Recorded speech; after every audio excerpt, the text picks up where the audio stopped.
আসসালামু আলাইকুম। আশা করি সবাই ভালো আছেন।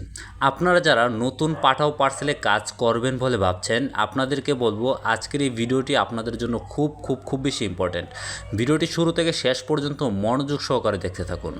আর যারা অলরেডি পাঠাও পার্সেল বা পাঠাও ফুডে কাজ করছেন, আপনাদেরকে বলবো ভিডিওটি আপনারাও মনোযোগ সহকারে দেখুন। তাহলে আপনারা কিভাবে বেশি টাকা ইনকাম করতে পারবেন এবং কাজের যে রুলসগুলো আছে এইগুলো প্রত্যেকটা বিষয় সম্পর্কে আপনাদের ভালো একটা আইডিয়া হবে। এই মুহূর্তে আমি আছি সেন্ডার লোকেশনে এবং এইখান থেকে এই যে এই পার্সেলটা পিক আপ করেছি, এই পার্সেলটা নিয়ে যাব হচ্ছে রিসিভার লোকেশনে। এটা হচ্ছে আজিমপুর। এইখান থেকে আমি ছোট্ট একটা পার্সেল পিক আপ করেছি এবং এই পার্সেলটা খুবই কাছে যাবে, সেটা হচ্ছে বকশীবাজার।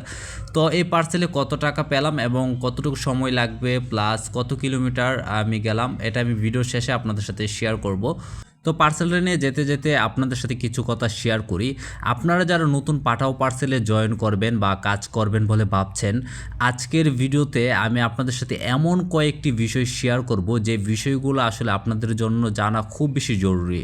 আপনারা অনেকেই ফেসবুকে বা ইউটিউবে অনেক ভিডিও দেখে ভাবেন যে পাঠাও পার্সেলে কাজ করলে প্রতিদিন অনেক টাকা ইনকাম করা যায়, কিন্তু বাস্তবতা হলো এখানে যেমন আয়ের সুযোগ আছে তেমনই কিছু চ্যালেঞ্জও আছে।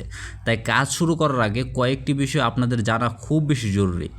আজকে আমি একজন ডেলিভারি রাইডার হিসেবে নিজের অভিজ্ঞতা থেকে কিছু কথা আপনাদের সাথে শেয়ার করব, যাতে আপনারা নতুন যারা পাঠাও পার্সেলে কাজ করবেন তারা যেন সঠিক একটা সিদ্ধান্ত নিতে পারেন।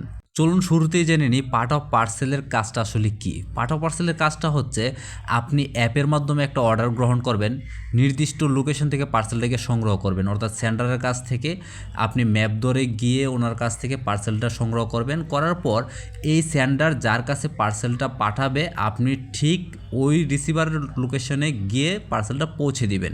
এটাই মূলত পাঠাও পার্সেলের কাজ। ডেলিভারির সেক্টরে সবচেয়ে সহজ কাজ হচ্ছে পাঠাও পার্সেলের কাজ এবং সবচেয়ে বেশি টাকা ইনকাম করা যায় পাঠাও পার্সেল থেকে। কিন্তু বাস্তবতা হচ্ছে কাজ করার সময় কিন্তু আমাদের অনেক ধরনের পরিস্থিতির মুখোমুখি হতে হয়। যেমন কখনো অনেকটা দীর্ঘ রাস্তা যেতে হয় লোকেশন ভুল হলে, আবার কখনো যানজটে আটকে থাকতে হয়।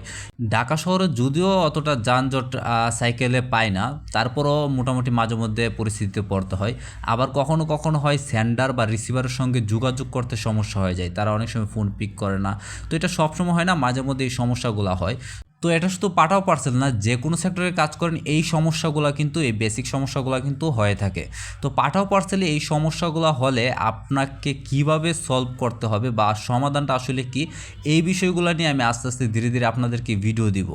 আর দ্বিতীয় বিষয় হলো, শুরুতে আপনাকে অনেকটা ধৈর্য ধরে কাজ করতে হবে।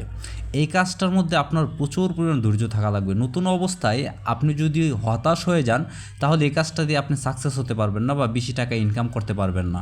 কারণ সব সময় কিন্তু একের পর এক অর্ডার পাওয়া যায় না। কিছু কিছু এরিয়া আছে যেখানে হচ্ছে অনেক সময় 20 মিনিট বা 30 মিনিট বসে থাকতে হয় অর্ডারের জন্য।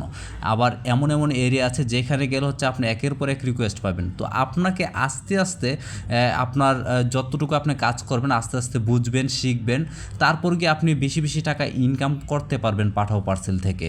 আর আরেকটা বিষয় হচ্ছে, যেমন লোকেশন সম্পর্কে আপনার ভালো ধারণা থাকতেও পারে আবার নাও থাকতে পারে। তো শুরুতে যদি আপনার ভালো লোকেশন সম্পর্কে ধারণা না থাকে, ওই ক্ষেত্রে আপনি কি করবেন, পাঠাও পার্সেলের যে ম্যাপ আছে আপনি ওইখান থেকে ম্যাপ ধরে ধরে কাজ করবেন। আস্তে আস্তে আপনার দেখা গেছে 1 মাস 1.5 মাস কাজ করলেই ঢাকা শহরের প্রত্যেকটা লোকেশন সম্পর্কে আপনার ভালো একটা আইডিয়া হয়ে যাবে। তখন আপনি ইজিলি হচ্ছে একটা পার্সেল আপনার যে জায়গায় দিতে সময় লাগার কথা 1 ঘন্টা, সে জায়গায় আপনি একটা পার্সেল আধা ঘন্টায় দিয়ে দিতে পারবেন। আরেকটা বিষয় হচ্ছে, পাঠাও পার্সেলে কাজ করতে হলে আপনাকে সময়টাকে অনেক মূল্যায়ন করতে হবে। কারণ পাঠাও পার্সেল মানে কিন্তু ইনস্ট্যান্ট ডেলিভারি। একজন কাস্টমার চায় তার পার্সেলটা যেন রিসিভারের হাতে 30 থেকে 1 ঘন্টার ভিতরে পৌঁছে দিতে পারেন। তো এই পার্সেলটা নিয়ে যদি আপনি কোনো কারণে হেলামি করেন বা কোনো জায়গায় বসে অযথা সময় নষ্ট করেন, তাহলে কিন্তু এতে কাস্টমার বিরক্ত হয়। তো চেষ্টা করবেন সময়টাকে মূল্যায়ন করে আপনি হচ্ছে যত দ্রুত পারেন পার্সেলটা রিসিভারের কাছে পৌঁছে দেওয়ার জন্য।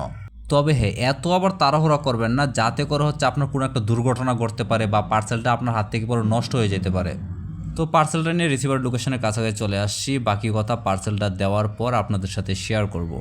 এই যে এই বাসায় পার্সেলটা পৌঁছে দিলাম, আমার সেন্টার লোকেশন থেকে এইখানে পার্সেলটা নিয়ে আসতে সময় লেগেছে টোটাল 16 মিনিট 17 সেকেন্ড। আর টোটাল দূরত্ব ছিল হচ্ছে 1.63 কিলোমিটার। ডেলিভারি চার্জ আসছিল 84 টাকা, রিসিভার আমাকে দিয়েছে 100 টাকা। এই যে আরেকটা বিষয় আপনাদের মাথায় রাখতে হবে, পাঠাও পার্সেলে কাজ করতে গেলে কাস্টমারের সাথে খারাপ ব্যবহার করা যাবে না, কোনো কারণে রাগারাগি করা যাবে না। যেহেতু আপনি একটা অ্যাপের মাধ্যমে কাজ করবেন, আপনার এখানে রিপোর্ট করার অপশন আছে। আপনার কাস্টমার যদি আপনার সাথে কোনো খারাপ ব্যবহার করে, আপনি এটা রিপোর্ট করে অফিসে জানাতে পারবেন, কিন্তু আপনি আপনার দিক থেকে একদম সলিড থাকার চেষ্টা করবেন। এই যে দেখেন, আমি যে পার্সেলটা দিয়ে আসলাম মাত্র, এই পার্সেলে বিল আসছিল 84 টাকা, উনি আমাকে 100 টাকা দিয়েছে। কোনো কারণে উনি যদি আমার ব্যবহারে কষ্ট পেত, তাহলে কিন্তু কখনোই হচ্ছে একটু বাড়ায় টিপস দিত না। পাঠাও পার্সেলে কাজ করলে আপনিও প্রচুর পরিমাণে টিপস পাবেন, এটা হচ্ছে চরম বাস্তবতা। জাস্ট আপনার ব্যবহারটা ভালো রাখা লাগবে। দেখবেন অনেক কাস্টমার আপনাকে 30 টাকা বা 50 টাকা 80 টাকা এক্সট্রা আপনাকে বাড়িয়ে দিবে, কারণ তারা বুঝে যারা পাঠাও পার্সেলে সাইকেল দিয়ে কাজ করে তাদেরকে একটু দূরে দূরে যেতে হয়, তাদের পরিশ্রমটা তারা দেখে, যার কারণে হচ্ছে তারা সবসময় রাইডারদেরকে টিপস দিয়ে থাকে। হয়তো বা হাতে গোড়া 2-1 জন বা 4-5 জন পরে যারা কিনা সবসময় একদম যত টাকা তত টাকাই দেয়। আর হ্যাঁ, কোম্পানিতে আপনার কাজের পারফরমেন্স সবসময় ভালো রাখবেন। কাস্টমারের কাছ থেকে অতিরিক্ত একটা টাকাও বেশি কখনো চাইবেন না। কাস্টমার যদি খুশি হয়ে দিতে চায় তাহলে নেবেন। আরেকটা বিষয় হলো, আপনি পাঠাও পার্সেলে ফুল টাইম কাজ করবেন নাকি পার্ট টাইম কাজ করবেন, নাকি আপনার জন্য ফুড ভালো হবে। পাঠাও ফুডেও কিন্তু মোটামুটি ভালো টাকা ইনকাম করা সম্ভব, যদি আপনি ওইরকম এলাকায় থাকেন যেসব এলাকায় আপনার হচ্ছে রেস্টুরেন্ট বেশি বা মানুষে হচ্ছে খাবার অর্ডার করে বেশি, ওইসব এলাকায় কিন্তু আপনি পাঠাও ফুডে কাজ করে অনেক মজা পাবেন। তো আমি আপনাদেরকে বলবো, আসলে ফুড নাকি পার্সেল প্লাস ফুল টাইম করবেন নাকি পার্ট টাইম করবেন, ফুল টাইম করলে কত টাকা ইনকাম করতে পারবেন পার্সেল থেকে বা ফুড থেকে, বা পার্ট টাইম করলে আপনি কত টাকা ইনকাম করতে পারবেন কোন সেক্টর থেকে। তো এই সমস্ত বিষয়গুলো নিয়ে কিন্তু আমার ইউটিউবে অনেক অনেক ভিডিও আছে, আপনি দেখতে পারেন। তো দেখে একটা আইডিয়া নিয়ে তারপর হচ্ছে আপনি ডিসিশন নেন যে আপনি পাঠাও পার্সেলে কাজ করবেন নাকি পাঠাও ফুডে কাজ করবেন। তারপর হচ্ছে ডিসিশন নেন আপনি ফুল টাইম কাজ করবেন নাকি পার্ট টাইম কাজ করবেন। আপনি ইচ্ছা করলে এখানে আপনি অন্য একটা চাকরির পাশাপাশিও পার্ট টাইম করতে পারবেন, ইচ্ছা করলে আপনি ফুল টাইমও কাজ করতে পারবেন, সম্পূর্ণ আপনার ইচ্ছা। তো আপনাদেরকে যে বিষয়গুলো বললাম, এই বিষয়গুলো মাথায় নিয়ে আপনি যদি পাঠাও পার্সেলে বা পাঠাও ফুডে কাজ করতে পারেন, তাহলে আপনি পাঠাও পার্সেল থেকে বা ফুড থেকে অনেক টাকা ইনকাম করতে পারবেন। এবার কথা হচ্ছে, আপনি পাঠাও পার্সেলে কিভাবে জয়েন করবেন অথবা পাঠাও ফুডে কিভাবে জয়েন করবেন। আমি আপনাদেরকে বলি, আপনাদের কষ্ট করে অফিস খুঁজে বের করে অফিস গিয়ে রেজিস্ট্রেশন করে হচ্ছে আপনার আইডি ভেরিফাই করতে হবে না। আপনি আপনার বাসায় বসে থেকে আপনি পাঠাও পার্সেল বা পাঠাও ফুডে জয়েন করতে পারবেন। আপনারা জাস্ট আমার এই ভিডিওর ডেসক্রিপশনে দেখবেন একটা ফেসবুক পেজ লিঙ্ক দেওয়া আছে, পেজের লিঙ্কে ক্লিক করে গিয়ে পেজে মেসেজ করলে ওইখানে সমস্ত কিছু বলা আছে আপনি কিভাবে বাসায় বসে থেকে হচ্ছে পাঠাও পার্সেল বা পাঠাও ফুডে জয়েন করবেন। আর যদি আপনি অলরেডি ফেসবুক পেজে ভিডিওটি দেখে থাকেন, তাহলে হচ্ছে পেজে জাস্ট মেসেজ করুন, মেসেজ করলে সব কিছু জানতে পারবেন। সবাইকে বলবো ভিডিওতে একটা লাইক করে দিবেন, আর যারা ইউটিউবে ভিডিওটি দেখছেন তাদেরকে বলবো চ্যানেলটি সাবস্ক্রাইব করে দিবেন, আর যারা ফেসবুক পেজে দেখছেন তাদেরকে বলবো পেজটি ফলো করে দিবেন। আর আপনার পরিচিত কোনো ভাই ব্রাদার বা বন্ধু কেউ যদি থাকে যারা হচ্ছে বেকার ঘুরছে, তাদের একটা চাকরি দরকার, তাদের সাথে ভিডিওটি শেয়ার করে তাদের একটা কাজের ব্যবস্থা করে দিতে পারেন। দেখা হচ্ছে নেক্সট আরেকটি ভিডিওতে, ততক্ষণ সবাই ভালো থাকেন, সুস্থ থাকেন, আল্লাহ হাফেজ।